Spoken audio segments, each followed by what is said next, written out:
Check প্রতারণার মামলায় আদালতে আত্মসমর্পণ করে জামিন পেয়েছেন নির্মাতা চয়নিকা চৌধুরী। বৃহস্পতিবার তিনি আদালতে আত্মসমর্পণ করে আইনজীবীর মাধ্যমে জামিন আবেদন করেন। শুনানি শেষে ঢাকার ৭ম যুগ্ম মহানগর দায়রা জজ মোহাম্মদ বুলবুল ইসলামের আদালত তার জামিন মঞ্জুর করে এই আদেশ দেন। সংশ্লিষ্ট আদালতের বেঞ্চ সহকারী মোহাম্মদ শামীম আহমেদ এই তথ্য জানিয়েছেন। এর আগে গত ৬ মে চয়নিকার জামিন বাতিল করে তার বিরুদ্ধে গ্রেপ্তারি পরোয়ানা জারি করেন একই আদালত। আদালত সূত্রে জানা যায়, ওই দিন মামলার বাদী প্রযোজক রাশেদুল ইসলাম রিয়াজের জেরার জন্য দিন ধার্য ছিল।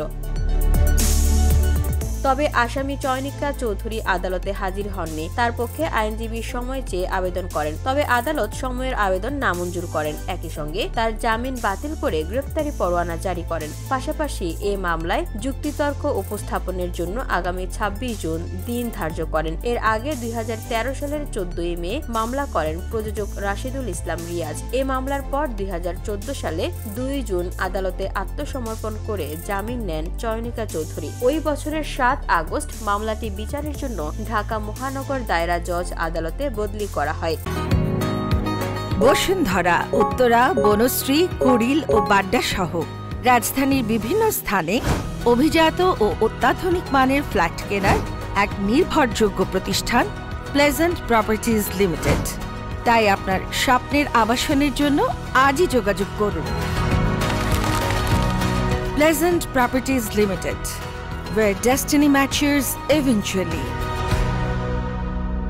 ২০১৫ সালের ১০ ফেব্রুয়ারি ঢাকার ৭ম যুগ্ম মহানগর দায়রা জজ আদালত তার বিরুদ্ধে অভিযোগ গঠন করে এ মামলায় বিচার শুরুর আদেশ দেন। মামলা সূত্রে জানা গেছে, আসামি চয়নিকা চৌধুরীর মাধ্যমে প্রযোজক রাশেদুল ইসলাম রিয়াজ জীবন সুন্দর হোক নাটক নির্মাণের প্রস্তুতি নেন। এজন্য ২০১২ সালের ২৪ আগস্ট তাদের মধ্যে চুক্তি স্বাক্ষর হয়। চুক্তি অনুযায়ী চয়নিকাকে ২,৩০,০০০ টাকা দেন বাদী। একই সঙ্গে ২০১২ সালের ৩০ অক্টোবর চয়নিকা বাদী রিয়াজকে ২,৩০,০০০ টাকার চেক প্রদান করেন। তবে আসামি চুক্তিবদ্ধ হয়েও নাটক নির্মাণ করেননি। আসামি চয়নিকার সঙ্গে যোগাযোগ করলে তিনি নাটক নির্মাণ করতে অপরাগত প্রকাশ করেন। তখন টাকা ফেরত চাইলে তিনি ২০১৩ সালের জানুয়ারিতে চেক নগদায়ন করতে অনুরোধ করেন। পরবর্তীতে একাধিকবার টাকা নগদায়ন করতে গেলে চেক ডিজঅনার হয়। টাকা ফেরত চেয়ে আইনি নোটিশ পাঠানো হলেও তিনি টাকা ফেরত দেননি। পরবর্তীতে তিনি আদালতে এসে তার বিরুদ্ধে মামলা করেন।